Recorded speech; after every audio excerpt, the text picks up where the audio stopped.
our voices to the God in heaven, for He is the Lord of all creation. Let us lift up our hearts, let us lift up our hands, let us lift up our voices to the one who gives us life. No pain or strife can win. Lift up your hearts to the Lord, let us worship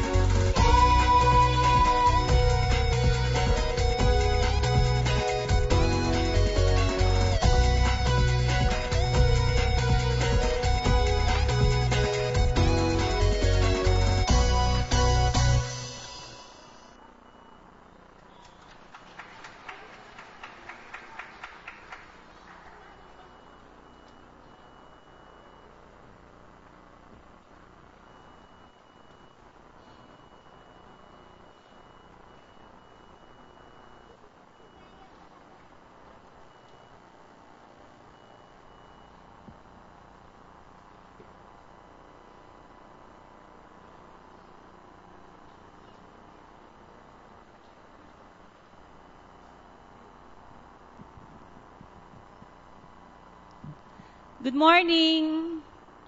Magandang umaga po. Today is the formal launch of the ICBC Kids Church renamed JAM, Jesus and Me, with the mission vision ICBC. Instruct children to become Christ-like.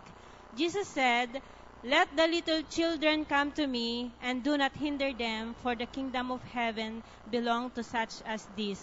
Matthew chapter 19, verse 14. The Kids Church was blessed with dedicated volunteer Sunday school teachers and assistant teachers. I am pleased to introduce their group as follows.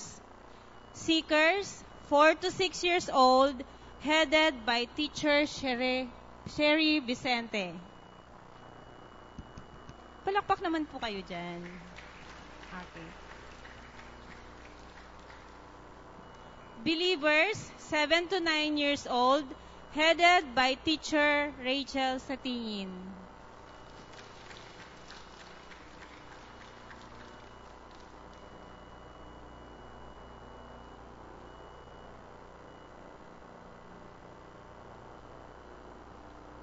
Followers, 10 to 12 years old, headed by teacher Macy Marasigan.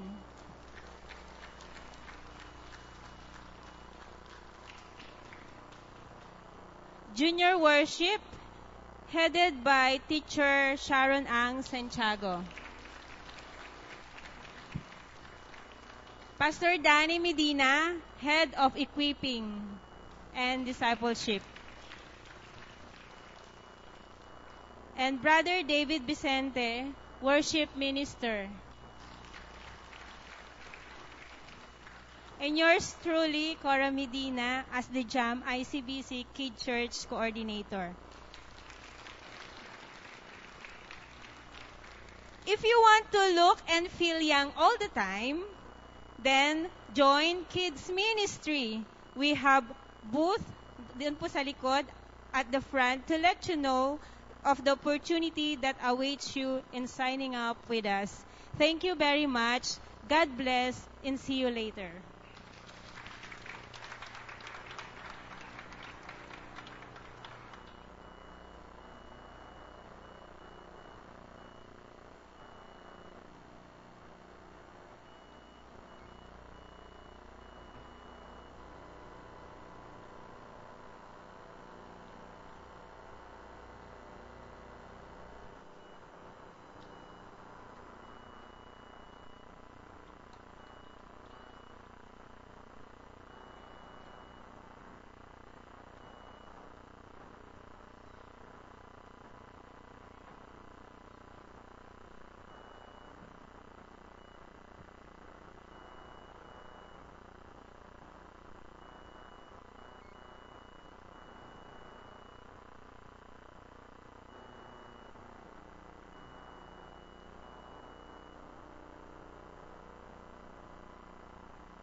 Pagandang umaga po sa inyong lahat.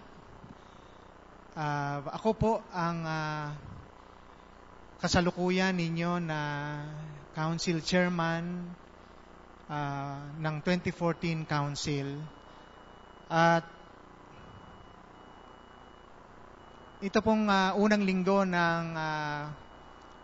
ng buwan ay amin pong ipinasa ang atin pong taunang budget for 2014. At ito po ay kasamang i-present po sa inyo sapagkat ang buong kongregasyon po ang huling magpapasya para dito. Yun po ay nakatakda sa atin pong Constitution and Bylaws. At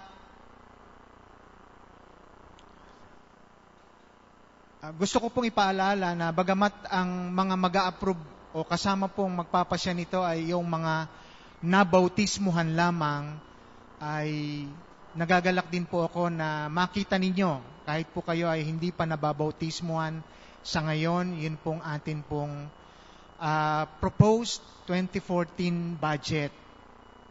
At nais ko pong ilahad ito, ipakita ito sa inyo bago po natin ito pagpasyahan po ito ng buong kongregasyon.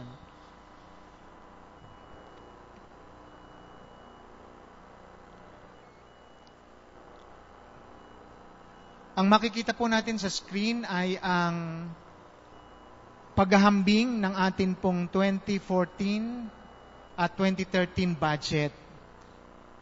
Yun pong ating 2013 budget ay itinaya po natin sa 14.7 million noon po nagdaang taon. Subalit, ang atin po namang proposed 2014 budget ngayong taong ito ay nasa 12.2 million. Mas mababa po ng 2.5 million kaysa sa nagdaang taon. Bakit po? Next slide, please. Ito po ay sa dahilan na pinag-aralan po ng atin pong konseho ang atin pong pagbabudget at nakita po natin ang ilan sa mga dapat isaayos na po. Kaya po ito rin po ay isang dahilan, yung makikita po natin sa screen, na isinaalang-alang ng konseho sa pagtataya ng ating pong budget. Sapagkat ang 2013 budget po ay lubhang naging napakalaki kaysa sa aktual nating tinanggap sa taong 2013. Kung makikita po natin, nagtaya po tayo ng 14.7 million budget for 2013, subalit ang pagpapala po mula sa Panginoon ay 8.8 million lamang. Kaya po, ito po ay higit na mas malaki ng 5.9 million. At marahil ito po ay hindi lingid naman sa inyong kaalaman ang atin pong nagdaan na mga pangyayari na po. Kaya marahil ito po ay isang malaking dahilan kung bakit po ganito lamang yung atin pong aktual.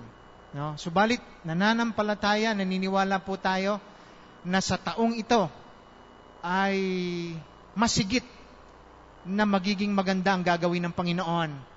Bagamat tayo po ay dumaan sa napakabigat na mga sitwasyon noong nagdaang taon, ay nakita natin na ang Panginoon ay nagkaroon pa rin ng maraming biyaya para sa atin. Imagine natin 8.8 million. Po. Yan po isa sa mga dahilan.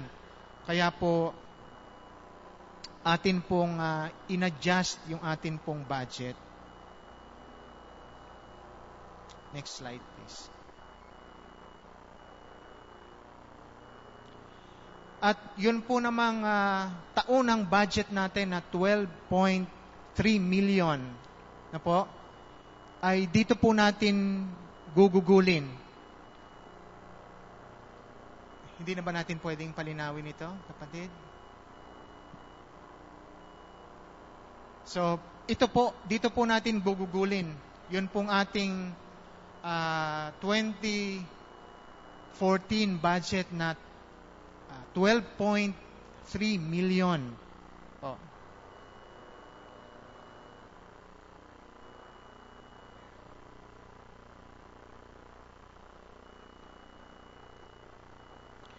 Yun pong 46% nito ay atin pong isusuporta sa atin pong mga manggagawa. Po. Manggagawa po dito sa mismong Maine, ICBC Maine, ang atin pong mga church planters kasama po dito. At kasama rin po dito yung ating iba pang mga honorarium and support sa ating ibang mga workers. Hindi po natin pwedeng pabayaan ang ating mga manggagawa sapagkat sila po ang nasa labanan. Kaya po, 46% po noong 12.3 million ay atin pong ilalaan para sa kanila. Ang sumunod naman po ay yon pong ministries, yun pong iba't ibang ministeryo.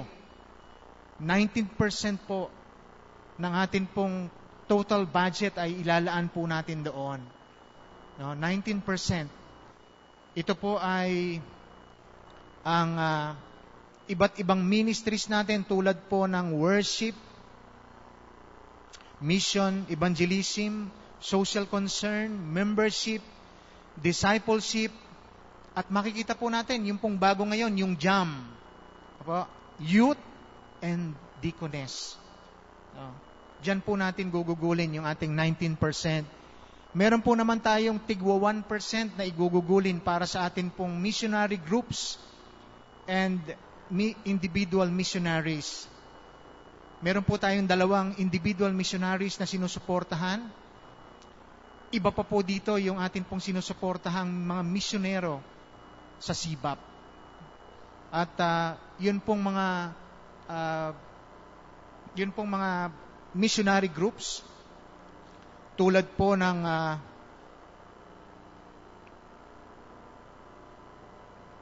yung pong Child Evangelism Fellowship, Evangelism Explosion, Gideons, New Tribe Missions, Open Doors, Scripture Union Philippines, Tribes and Nations Fellowship, Bridge of Love, FEBC. Yun po, ilan lamang sa atin po mga sinusuportahan na mga missionary groups. Meron din po tayong 6% na gugugulin, 13%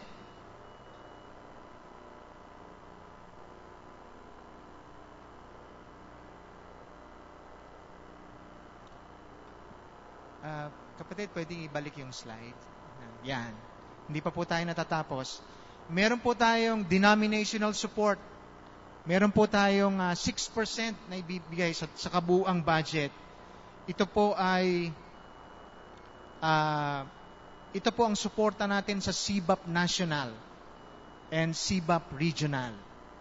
Ano po? Kailangan din po natin silang suportahan. Kasama po dito ang CBS Asia National Office and CBS Asia Regional Offices. Po. Yun pong 11%, yun po ay atin pong ilalaan para sa atin pong mga utilities and maintenance tulad po ng mga bayarin natin sa ating electricity, water, telephone, yung mga repairs, yun natin pong